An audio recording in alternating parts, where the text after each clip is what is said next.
Assalamualaikum warahmatullahi wabarakatuh. Perkenalkan, nama saya Kevin Tanas Wijaya dan pada kesempatan kali ini saya akan menunjukkan cara menggunakan salah satu software cam.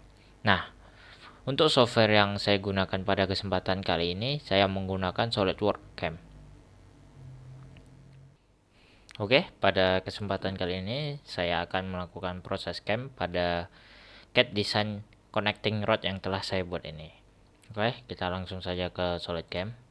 Oh ya, sebelumnya jika kalian baru menginstal SolidWorks atau baru mendapatkannya, kalian bisa kemungkinan kalian tidak ada ini SolidWorks Cam dan Cam TBM muncul. Nah, kalian tinggal klik kanan saja di sini, setelah itu tab, setelah itu klik saja dua ini. Oke, selanjutnya kita pindah saja ke Cam. Setelah itu, langkah pertama dalam melakukan proses cam SolidWorks Cam ini yaitu kita mendefine mesin atau menentukan mesin yang CNC yang akan kita gunakan itu 3 aksis, 4 aksis atau 5 aksis. Nah, pada kasus kali ini saya menggunakan 3 aksis. Nah, tinggal select. Nah, jika kalian ingin mengganti ke 4 atau 5 aksis, tinggal kalian klik saja, setelah itu tekan select.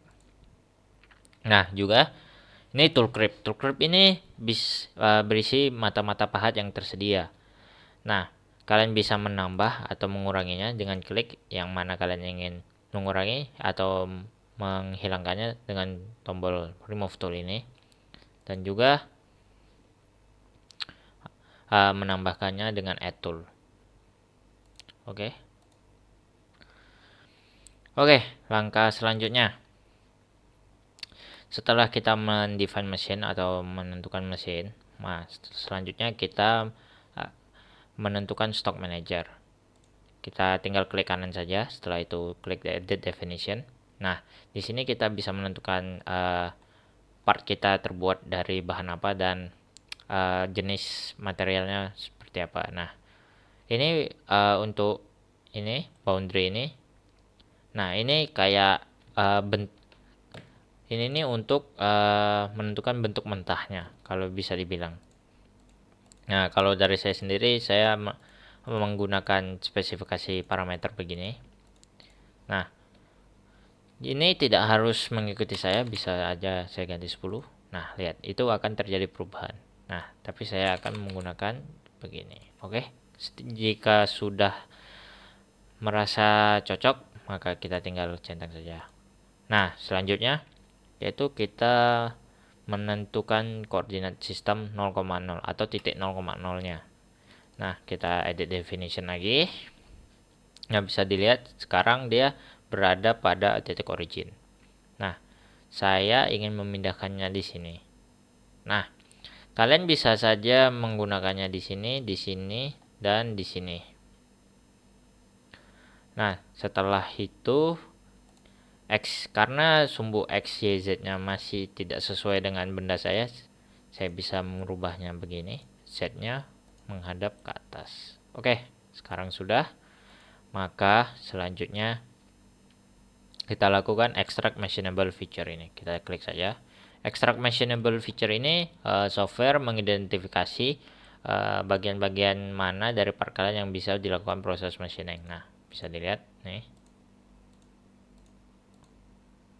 Oke, jika sudah, kita bisa melakukan generate operation plan. Nah, generate operation plan itu software akan menghasilkan proses machining berdasarkan geometri kalian yang telah kalian dari extract machinable feature tadi. Nah, kita bisa lihat simulasinya yaitu generate toolpath. Setelah itu simulate toolpath. Nah, bisa kita lihat. Nah, dia melakukan proses pemakanannya seperti itu yang dihasilkannya. Perlu diingat kalau seringkali kalau yang dihasilkan oleh software ini dia itu bisa dibilang tidak ideal. Nah, karena dia melakukan proses pemakanan yang terlalu banyak, yang kemungkinan mata pahat bisa terjadi aus atau juga ke patah atau rusak. Nah, bagaimana kita mengubahnya? Kita bisa mengubahnya dengan klik kanan dan edit definition. Nah, setelah itu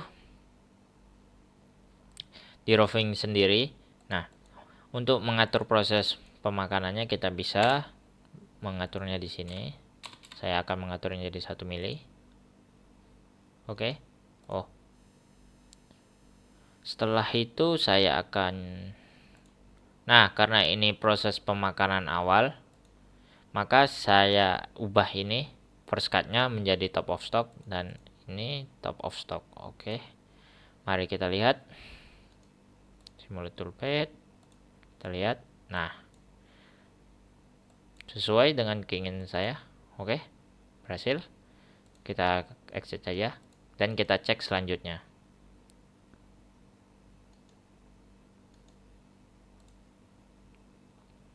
Nah, bisa kita cek. Nah, kemungkinan juga software akan melakukan hal seperti itu. Dia melakukan pemakanan yang sia-sia bisa dibilang. Nah, karena di proses sebelumnya kita sudah melakukan di pemakanan di bagian ini. Maka kita bisa langsung hapus saja. Nah, kita melakukan hal tersebut, kita mengecek satu persatu untuk memastikan apa dia sesuai dengan spesifikasi yang kita inginkan. Nah, selanjutnya saya akan mengecek yang ini.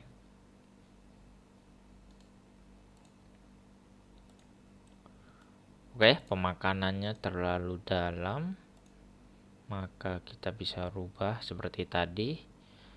Advance, top of feature, ya nggak apa-apa. Terus roving, ini kita ubah jadi. Nah, untuk tombol ini sendiri, ini bisa jadi kalau jadi persen dan bisa kita ubah dalam satuan milimeter. Oke, saya pilih satu seperti tadi. Selanjutnya kita cek apakah sesuai. Oke.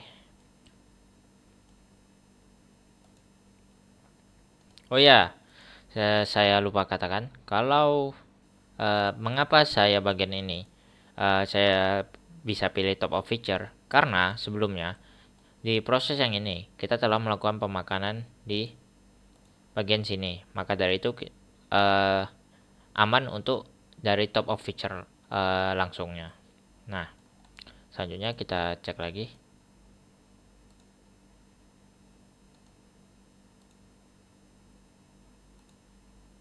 Oke, ini sama kayak tadi, ini prosesnya berulang. Nah, saya skip saja sampai ada masalah atau hal yang menarik. Nah, misalkan kalian bertemu kasus seperti ini, di mana drillnya tidak sesuai atau tidak tembus begitu. Nah, itu kita bisa kita tambahkan, atau misalnya kalian tidak suka dengan ini, kita bisa tambahkan, kita hapus saja. Nah, kita bisa tambahkan di sini nih, di bagian ini, yang bagian feature ini. Nah, terus setelah itu kita cari yang mana ya bagian yang kita inginkan. Itu bisa kita lihat dari sini, dia ada highlight birunya sedikit. Nah, kan karena kita ingin merubah ini misalkan, nah ini kita bisa dengan klik kanan, setelah itu hole machining operation, setelah itu drill. Nah, ini kita bisa sebutan lainnya, ini kita menginput secara manual. Nah, karena ini diameternya 5, saya pilih drill 5. Setelah itu saya pilih oke. Itu saya bisa ubah parameternya, dia jadi pemakanannya 1 meter 1 mili, mohon maaf, dan itu top of feature, top of stock. Oke. Dan kita bisa cek langsung, dia biasanya akan menjadi di bawah ini, muncul di bawah ini. Oke, kita cek. Oke, sesuai. Oke, maka tinggal kita juga bisa drag ini, kita atur urutannya dengan tahan klik tahan dan kita deret. Nah, oke. Setelah itu maka saya skip saja ke hasil akhirnya. Oke, kira-kira begini hasil akhirnya. Kalian bisa mengeceknya dengan seperti tadi. Kalau kalian belum generator pad, kalian bisa klik ini saja. Karena saya tinggal simulate, tinggal lihat apakah sesuai apa tidak. Saya percepat saja. Oke, sesuai dengan hasilnya. Oke, setelah kalian menganggapnya sesuai dan tidak ada kesalahan lagi, maka kalian bisa melakukan post processor. Nah, post processor inilah yang mana kita dapat menghasilkan G-code dari hasil mesin yang telah kita lakukan nih. Nah, bisa kalian klik saja post prosesornya, terus kalian save di mana. Kalau saya save di dokumen dan namanya bisa kalian tulis apa saja, main. Oke, setelah itu klik saja save. Setelah itu kalian play dulu. Oke, dia akan menghasilkan itu dan kita tinggal ngecek saja di tempat yang kalian simpan tadi. Nah, dan seperti ini kira-kira hasilnya.